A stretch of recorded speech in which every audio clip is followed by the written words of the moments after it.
नमस्कार, आप देख रहे हैं न्यूज़ वन इंडिया। मैं हूं आपके साथ पूजा यादव। बलिया से इस वक्त की बड़ी खबर आ रही है। गोलीकांड के मुख्य आरोपी के दोनों भाइयों का सरेंडर। गोलीकांड का मुख्य आरोपी धीरेन्द्र सिंह अब भी फरार है। रेवती थाने में दोनों भाइयों ने सरेंडर कर दिया। कचहरी परिसर में भारी पुलिस फोर्स की तैनाती। बड़ी खबर इस वक्त की। इस बीच ये एक्सक्लूसिव तस्वीरें आपके सामने है। बलिया से इस वक्त की बड़ी खबर है। आरोपी के दोनों ही भाइयों ने अपनी अपनी ओर से सरेंडर कर दिया है। बलिया से इस वक्त की बड़ी खबर। लेकिन हैरत की बात यह कि मुख्य आरोपी अब भी गिरफ्त से दूर है। वो अब भी फरार है। वो वीडियो बनाकर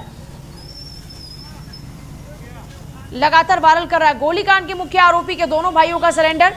इस वक्त आप देख रहे हैं कितना भारी पुलिस बल तैनात है। मनोज राय संवाददाता हमारे साथ में। मनोज, जरा पूरी जानकारी चाहेंगे।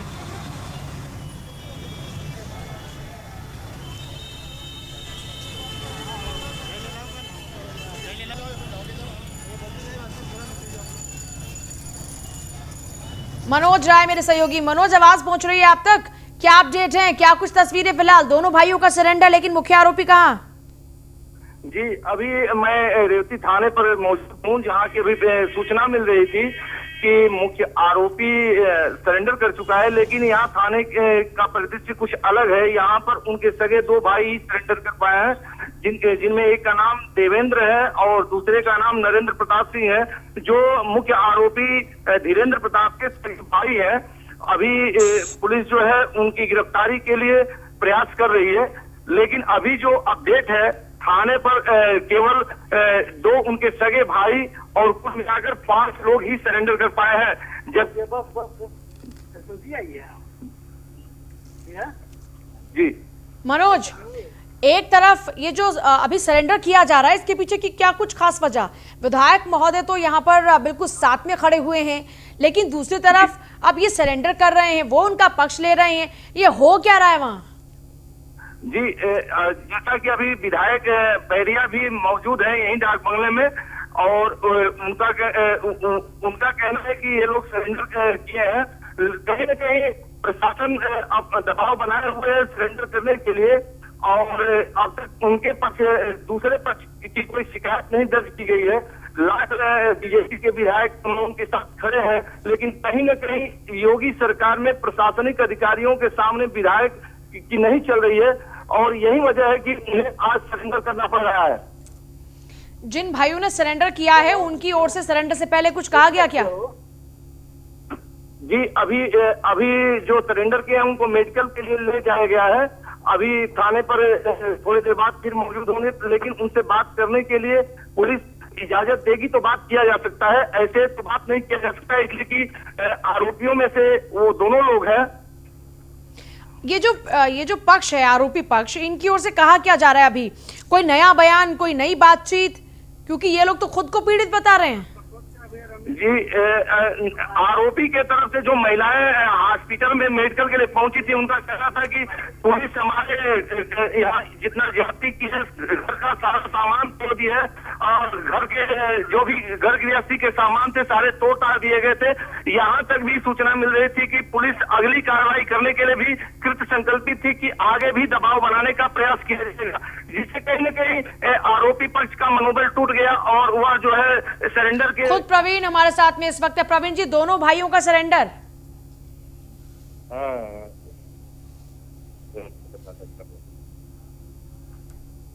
प्रवीण कुमार सिंह, थाना अध्यक्ष हमारे साथ में। प्रवीण जी, आवाज पहुंच रही है आप तक?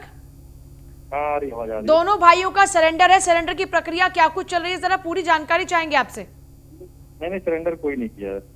दोनों भाइयों ने सरेंडर नहीं किया?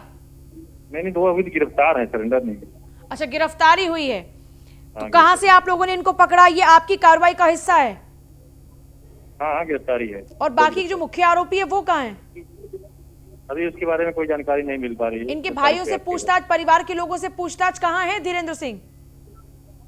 अभी कोई जानकारी नहीं मिल पा रही। हमारे संवाददाता भी लगातार बने हमारे साथ में।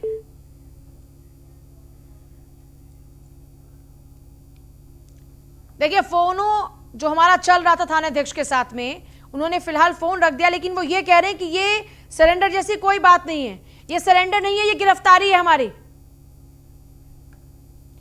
थाना अध्यक्ष का साफ तौर पर यह कहना है कि यह सरेंडर नहीं है, ये गिरफ्तारी है। मनोज, थाना अध्यक्ष कह रहे हैं कि गिरफ्तारी है ये। थाने के लोग भले ही कहें कि गिरफ्तारी है, लेकिन यहाँ पर कहीं ना कहीं विधायक के देख रेख में ये सरेंडर है। यह गिरफ्तारी नहीं है, यह सरेंडर है जी। तो थाना अध्यक्ष इस पूरे मामले को बदलने की कोशिश क्यों कर रहे हैं? इतना बड़ा झूठ कैसे बोल सकते हैं बड़े न्यूज चैनल पर? जैसा कि विधायक जी ने हम लोगों को पहले ही इन्फॉर्म किया था कि सर ये लोग सरेंडर कर रहे हैं, तो फिर गिरफ्तारी का प्रश्न ही कहाँ खड़ा होता है कि गिरफ्तारी कर ली गई? जब ये लोग सरेंडर के मूड में थे तो फिर गिरफ्तारी कहाँ से पकड़ा गया इनको? कहाँ सरेंडर किया इन लोगों ने? आपके पास क्या जानकारी है? जी, जैसा कि बताया जा रहा था कि यहाँ थाने पर उनको सरेंडर कराया गया है। अब पुलिस तो थाने में क्या उनको पूछताछ के लिए बुलाया गया था मनोज? जी, थाने में उनको पूछताछ के लिए बुलाया गया और यहाँ पर इसी उनकी पूछताछ को गिरफ्तारी घोषित कर दिया गया जी। परिवार वाले क्या कुछ कह रहे हैं? विधायक जी का इस पर क्या कुछ रिएक्शन है? अब विधायक जी से बात करके आपको बता रहा हूँ तुरंत अभी बगल में विधायक जी से बात हो रही है कि इसमें क्या प्रक्रिया अपनाई गई है, पुलिस क्यों इस तरह से इसको गिरफ्तारी दिखा रही है, और जबकि ये सरेंडर का प्रकरण था। मनोज, बहुत शुक्रिया आपका फिलहाल पूरी जानकारी के लिए। देखिए, हैरत की बात है और बहुत ही शर्मनाक बात है ये कि हमारे जो संवाददाता है उनकी जानकारी ये कहती है कि ये पूरा मामला सरेंडर का है। पूरा परिवार जो इस वक्त खुद को पीड़ित बता रहा है, उसमें से आरोपी के 2 भाई पूछताछ के लिए बुलाए जाते हैं। वो सरेंडर के मूड में थे, लेकिन पुलिस उसको गिरफ्तारी घोषित करती है। हम उनसे पूछते हैं कि मुख्य आरोपी कहाँ है, तो वो कहते हैं कि अभी कुछ नहीं पता। तो साफ पता किसको है? आपके कंधों पर जिम्मेदारी है। सोचिए, बड़े अधिकारियों की मौजूदगी में इतना सब कुछ हो जाता है, गोलियां चल जाती हैं, मौत हो जाती है, और अब मुख्य आरोपी फरार है। वीडियो बनाकर वो अपना वीडियो पोस्ट करता है, लेकिन फिर भी पुलिस को कुछ नहीं पता। विधायक महोदय जी के साथ में खड़े हो जाते हैं। वो कहते हैं कि ये तो गलत हुआ, मैं सत्याग्रह करूंगा, मैं तो अंत तक लड़ूंगा। सरेंडर नहीं, दोनों भाइयों की गिरफ्तारी हुई है। थाना अध्यक्ष न्यूज़ वन इंडिया पर बातचीत के दौरान कहा कि यह मामला सरेंडर का नहीं बल्कि ये गिरफ्तारी है। दोनों भाइयों की हमने गिरफ्तारी की, लेकिन मुख्य आरोपी कहाँ है, इस पर उनके पास कोई जवाब नहीं था। बलिया गोलीकांड में अपडेट आपको दे रहे हैं। थाना अध्यक्ष का कहना है कि ये सरेंडर नहीं, ये गिरफ्तारी है। हमारे संवाददाता बता रहे हैं कि ये जो 2 भाई हैं, इनको पूछताछ के लिए बुलाया गया था, वो सरेंडर के मूड में थे, लेकिन पुलिस गिरफ्तारी करती है। दोनों की गिरफ्तारी की गई है, प्रवीण कुमार सिंह कह रहे हैं। और खुद एमएलए सुरेंद्र सिंह हमारे साथ में। सुरेंद्र जी, गिरफ्तारी हुई है दोनों भाइयों की। फोन लाइन पर नहीं है, लेकिन सुरेंद्र सिंह अब लगातार बगावती हो रहे हैं इस पूरे मामले को लेकर। वो सत्याग्रह की बात भी कह रहे हैं। वो यहां तक ये भी कह रहे हैं कि वो अंत तक लड़ेंगे। वो अपनी जिंदगी तक त्यागने को तैयार हो गए इस पूरे मामले को लेकर। बात यहां तक आ चुकी है। पूरे मामले को लेकर बड़ा अपडेट आपको दे रहे हैं। थाना अध्यक्ष कह रहे हैं कि ये पूरा मामला गिरफ्तारी का नहीं, ये गिरफ्तारी का, सरेंडर का नहीं। बलिया गोलीकांड में ये अपडेट थाना अध्यक्ष ने हमसे बातचीत में कहा कि ये सरेंडर नहीं है, ये गिरफ्तारी है। हमारे संवाददाता ने बताया कि पूछताछ के लिए यहाँ पर बुलाया गया था, दोनों भाई तैयार थे। और विधायक सुरेंद्र सिंह की बातों को आप लगातार सुन ही रहे हैं। उनकी ओर से खूब बगावत इस पूरे मामले को लेकर की जा रही है। वो ये कह रहे कि अगर दूसरे पक्ष का मामला दर्ज नहीं हुआ तो वो धरने पर बैठ जाएंगे, वो सत्याग्रह करेंगे। सड़कों पर अभी उतरे तो नहीं, लेकिन हाँ, वो सड़कों पर उतरने को भी तैयार हैं, वो अंत तक लड़ने को भी तैयार हैं। यहाँ तक कि इस पूरे मामले में अब अपने क्षत्रिय वोट बैंक को भी संवारने की कोशिश की जा रही है।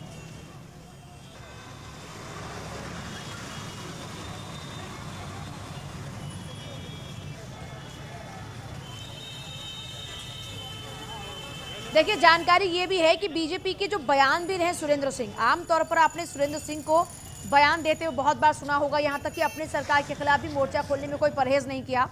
बलिया में खुलेआम गोली मारकर भागने वाला शख्स उनका करीबी बताया जा रहा है।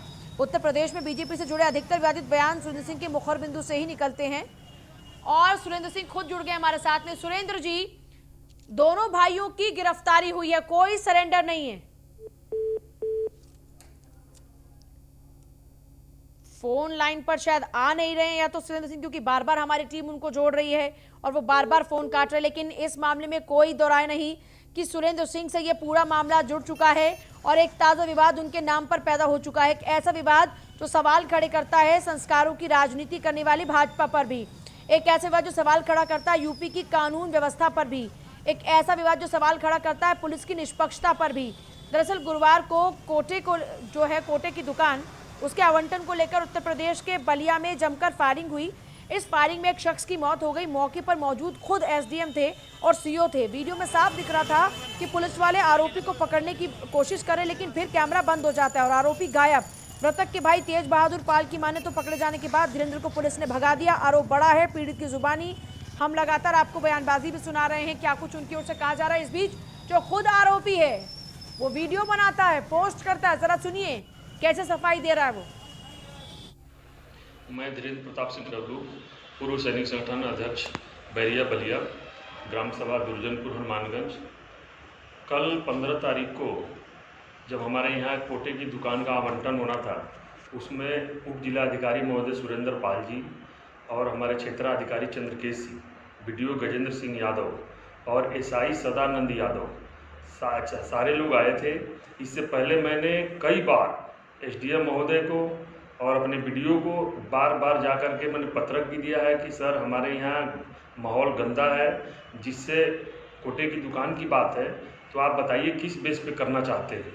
उन्होंने ये कहा कि समूह को आगे किया जाएगा, इसके बाद जो भी जनता आएगी उसको पीछे रख दिया जाएगा, जिसका जनसमूह ज़्यादा होगा उसको कोटे की दुकान होगी। जबकि कोटे की दुकान एक इधर से धोबी का था, रेणु देवी का, जो कि माँ सायर जगदम्बा के नाम से रजिस्टर्ड था, और उधर से नारी शक्ति के नाम से था जो कोई सीमा देवी है। ग्राम प्रधान की मिली भगत से पहले ही बीडीओ, एसडीएम और क्षेत्राधिकारी ने पैसे लेकर के सेटिंग कर रखा था। मुझे ये आशंका थी, फिर मैं बार बार जाकर बोल रहा था कि गाइडलाइन बताइए सर, गाइडलाइन बताइए, लेकिन कोई मानने के लिए तैयार नहीं था। फिर भी मौके पे आए। जब मौके पे आए मुझे सूचना मिली, मैं गया। मेरे तरफ से कम 1500 लोग थे, जिसमें 1000 से ऊपर महिलाएं थी। पार्टी के प्रवक्ता हमारे साथ में अनुराग भदौरिया। अनुराग भदौरिया जी, स्वागत है आपका। आवाज पहुंच रही है आप तक? जी आ रही है। ये जो पूरा मामला है बलिया का, इसको लेकर दो भाइयों का सरेंडर बताया गया। पहले हमारे संवाददाता कह रहे हैं कि सरेंडर है, वो कह रहे हैं पुलिस वाले की गिरफ्तारी। थाना अध्यक्ष से हमारी खुद बातचीत हुई। और आप जो विधायक हैं वो अखिलेश यादव को कैसे घेर रहे हैं, यादव क्षत्रिय वोट बैंक को लेकर जो बातचीत हो रही है, ये बखूबी आपको पता होगा।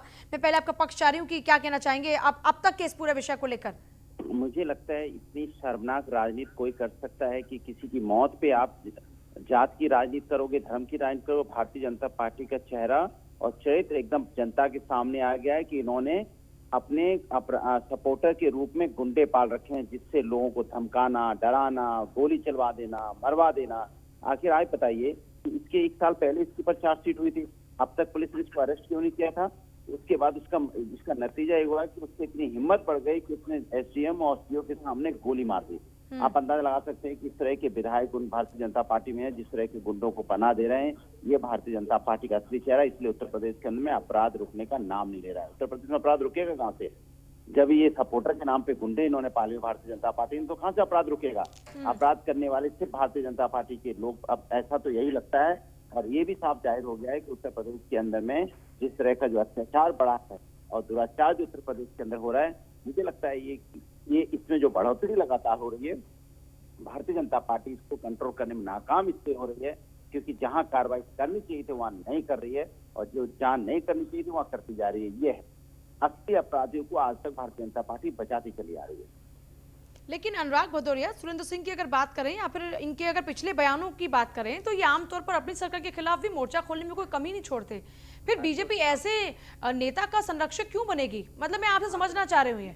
नहीं, भारतीय जनता पार्टी ने क्यों नहीं अब तक निकाला? उनके पास तो बहुत सी विधायक हैं, ऐसा तो नहीं उनकी सरकार, इसके मतलब उनको सत्ता प्यारी है, निकाल दो ना। भाई आपको किसने बोला है कि आप उनको ऐसे व्यक्ति को अपने दल में रखिए जो लगातार समाज विरोधी बातें करता हो?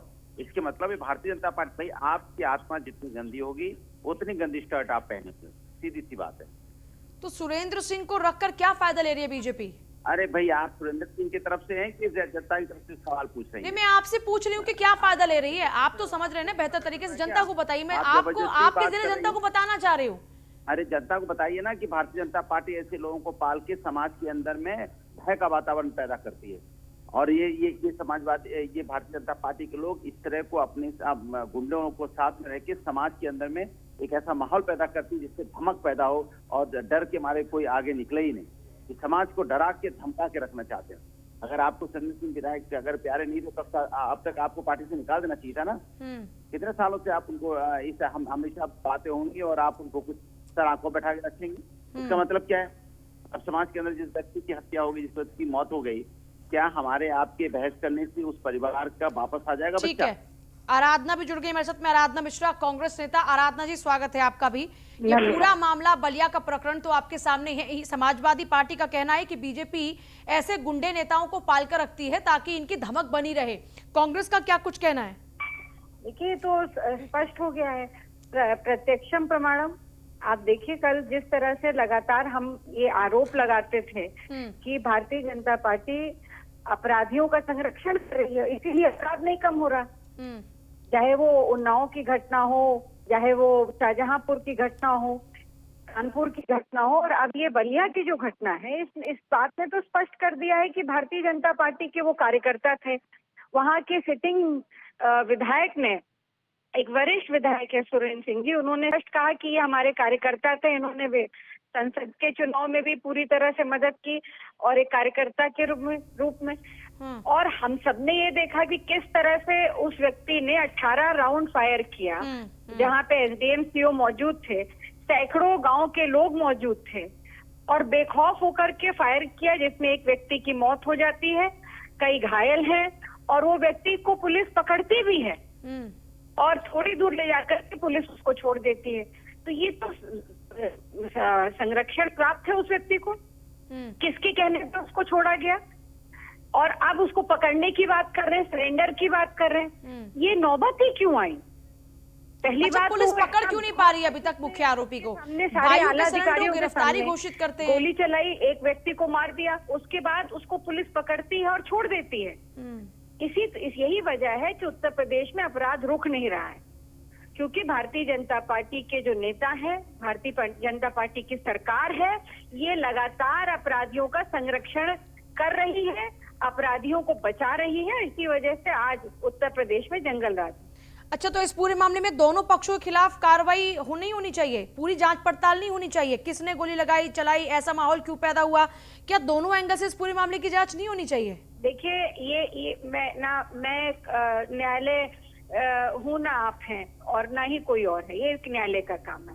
पर एक बात तो मैं, जो सबसे पहले प्राइमा फेसी दिख रहा है कि एक व्यक्ति 18 राउंड गोली चलाता है पूरे पब्लिक व्यू में, दिन दहाड़े, अधिकारियों के सामने, एक व्यक्ति की मौत हो जाती है उसकी गोली से, उसको पुलिस पकड़ती है और फिर छोड़ देती है। तो अब इसमें कुछ और बचा है देखने और मैं एक चीज समझना चाह रही हूँ आपसे, ठीक है, लेकिन उसी आरोपी के परिवार के कुछ लोग अस्पताल में भी भर्ती हैं। मैं किसी का पक्ष नहीं ले रही, ऐसे अपराधियों के खिलाफ में कड़ी से कड़ी कार्रवाई होनी चाहिए और तुरंत प्रभाव से ऐसे अपराधी गिरफ्तार होने चाहिए जो माहौल को खराब करते हैं। लेकिन ये जो पूरा प्रकरण हुआ, क्या इसमें इस एंगल पर भी और जांच नहीं होनी चाहिए?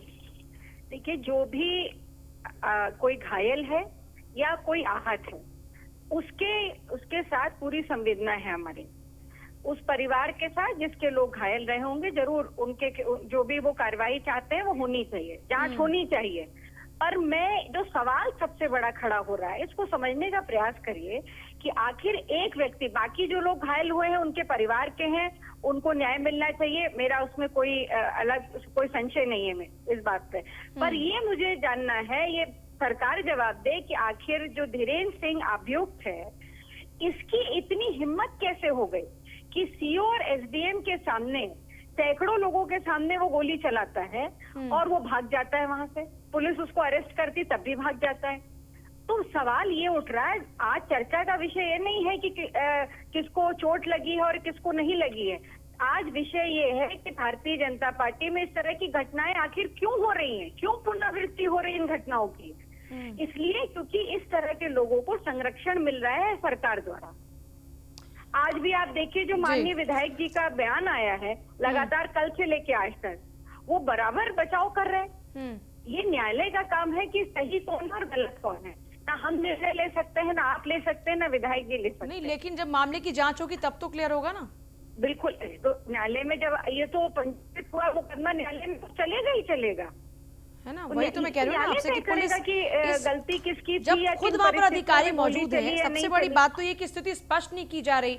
आरोपी पक्ष अपनी ओर से ये कह रहा है कि साहब वहां पर तो माहौल ऐसा पैदा कर दिया गया, विधायक महोदय खुद ये बात कह रहे हैं कि साहब वहां पर तो ऐसा माहौल पैदा कर दिया गया। दोनों एक जुबान में बात कर रहे हैं, आप बिल्कुल सही बात यहाँ पे कह रही हैं, लेकिन एक बात ये भी है, मैं समाजवादी पार्टी के प्रवक्ता के पास भी जाऊंगी। अनुराग भदौरिया जी, ये दोनों तरफ पर नहीं होनी चाहिए क्या कार्रवाई? पूरे मामले की जांच पड़ताल नहीं होनी चाहिए दोनों तरफ से? देखिए वो आप इसको जलेबी की तरफ पाने की कोशिश कर रही हैं। आप सीधा सवाल पूछ के सीधा जवाब दिया जाए। जिस व्यक्ति ने गोली चलाई उसकी मौत हो गई, तो जिसकी मौत हो गई, गोली चलाई, क्या उसको सजा चाहिए? उसको पकड़ के जेल में डालना चाहिए? वो तो फिर जांच का विषय,